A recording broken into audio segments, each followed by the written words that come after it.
Hello friends, welcome back to another video of nail art. This is a bonus video.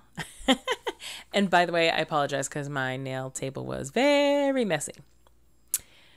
I was having fun. I don't know what to tell you.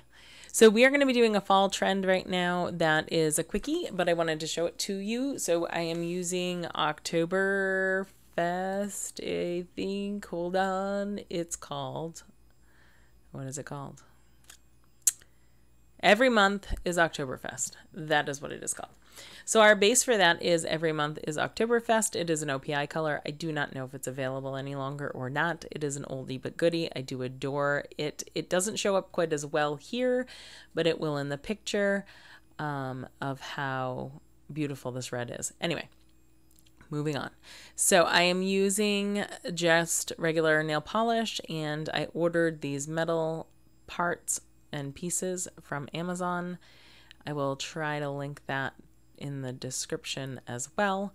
And what we are going to be doing here is just playing with these metal bits in different colors. This is not necessarily designed to go together as a set, although it did look really pretty together as a set, but you wouldn't, you know, I was really just playing to get a sense of how best to work with some of these different components. For those of you that are following the trends right now, metal components on nails is a really big thing again, as well as, and I'm struggling with this. I'll get back to that in a minute, but metal trends and metal components are a really big piece of the fall trends for this year. The thing I find difficult about this is that some of the metal pieces are not necessarily smooth and flat, so I think clients would have a hard time wearing them. However, I did pick these up. Most of these in this set are pretty flat, smooth. I think smooth is the word I'm looking for. So what I'm doing is using my gel glue. I'm having a moment. It's not really glue.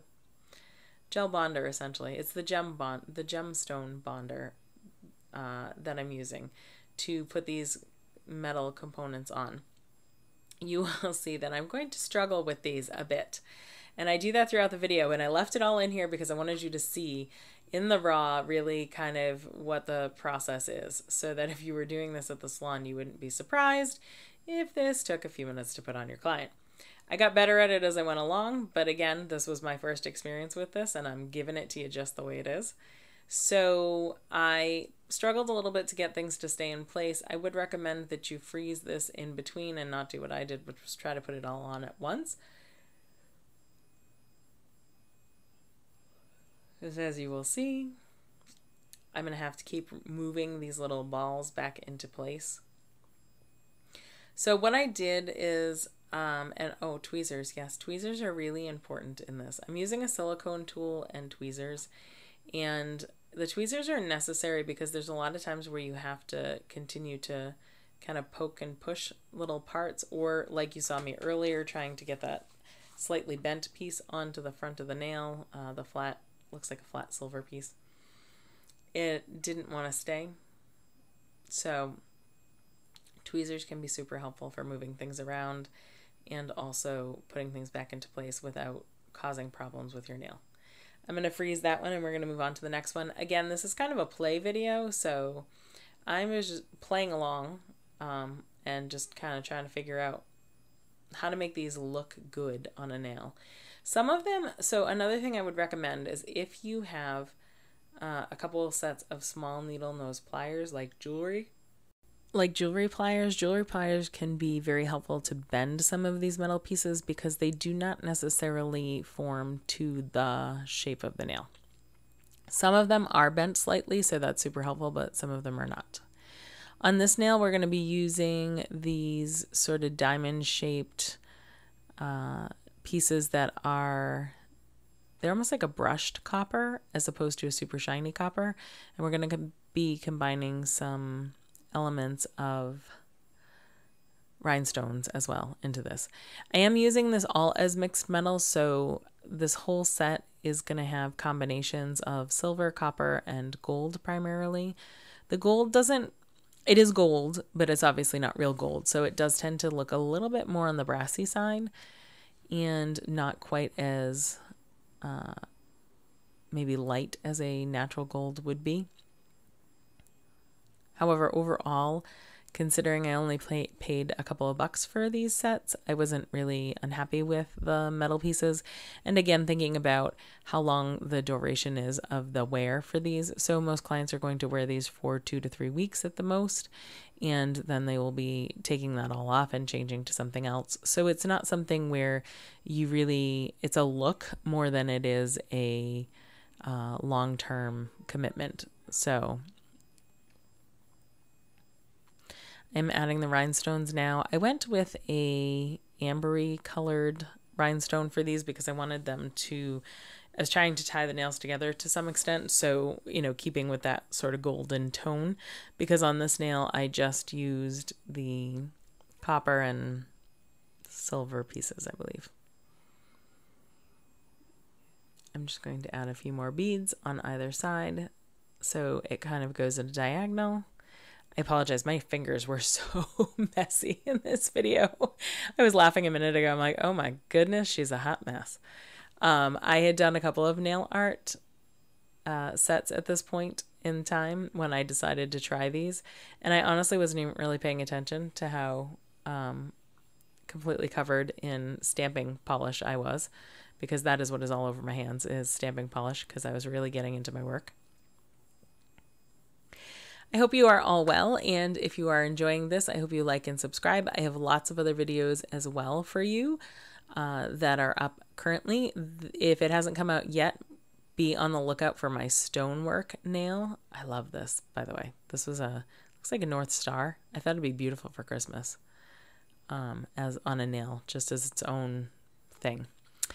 But I have lots of videos coming out. I started to say, if it hasn't come out yet, it will be coming out soon. I did a 3D stonework nail art video, which I was super happy with. And I show you 6 different types of stone. I will probably do another one at some point in the future as well, to demonstrate how to do some other stonework. But I found an amazing technique that I really enjoyed for stonework. So be on the lookout for that video if you haven't seen it already. I also have lots of other great videos out there too, so don't forget to look through. And as always, you know, I appreciate likes, subscribes, shares, because all of that helps my channel grow so I can continue to make these great videos and show you how to do cool things on nails, whether you are a nail tech or whether you are somebody who likes to do these kinds of things at home. I have lots of info and different things, techniques for you. On this nail, we are using silver and I believe copper. I don't know. I had a thing, I guess, on the red for the silver and the copper. And so this one I'm creating almost like, it was sort of a half compass rose. Yeah, that's the word I'm looking for. Compass rose for this one. But I didn't do the sides. And the reason I didn't do the sides had more to do with the fact that they were too long to go on the sides. So as I started doing this, I went, okay, I don't have any shorter ones. So that's fine. We improvised instead. I still like the way it came out. I think it came out beautiful. I'm also going to play with some other things in a minute, which were a little more challenging to put in. You definitely need wire cutters if you're going to use them, because oftentimes, even on these nails, which are fairly large, I found that, oh yeah, we're going to do it now. The shape of it needed to be bent and adjusted and even cut. See, tweezers. Tweezers are important for this metal work. So we're going to make the nail look like it's wearing a ring. And we're going to do this with a couple of rings. And then we're going to freeze it and put some rhinestones. I love this nail. It's one of my favorite ones.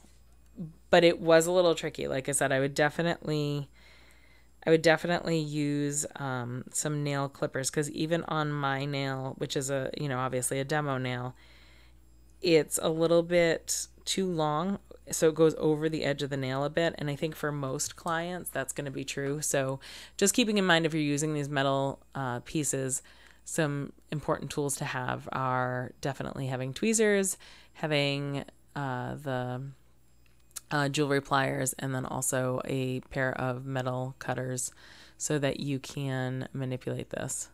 I struggled. Like I said that earlier. I struggled with some of these. They're not the easiest thing to get on there. So, and make them sit properly. And again, I also said this earlier, but I'll say it again. I feel like if I had frozen some of these things in place as I was going, instead of trying to do them all at once, my world would have been a much happier place. But that's how you live and learn, right? And I had never used these before, so I'm learning just along with you. So you can not repeat the same mistakes I did when you're doing nails at the salon or doing nails on your own at home. So a smart thing would have been to probably freeze those rings first and then put the stones on, but I did it all at once. There you go. So now we have all of the nails done. That was a quick 5 nails. We have all the nails done, and I'm going to be putting some more of this gem glue. Here's why I'm doing that.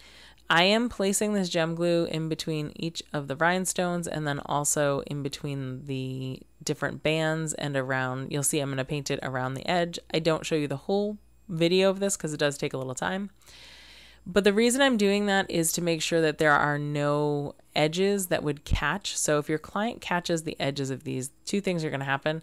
They're going to rip off the piece, the middle piece that's there, and then the other thing that's going to happen is now they're going to be left with an ugly hole in their design. So this just helps to ensure that there's no gaps and no edges that the client could easily pull the design off. After I do this, I'm going to go back through and top coat around them. When I did it, I didn't go over the top of the metal pieces because I was afraid that it would wrinkle and then kind of look weird.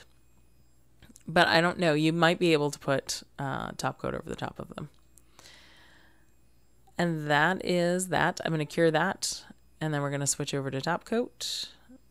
I'll show you a nail or 2 that I did with the top coat just so you know kind of the process. And that's going to be the end of our video. I hope you enjoyed the mixed metals video, and I'll see you in the next one. Have a great day.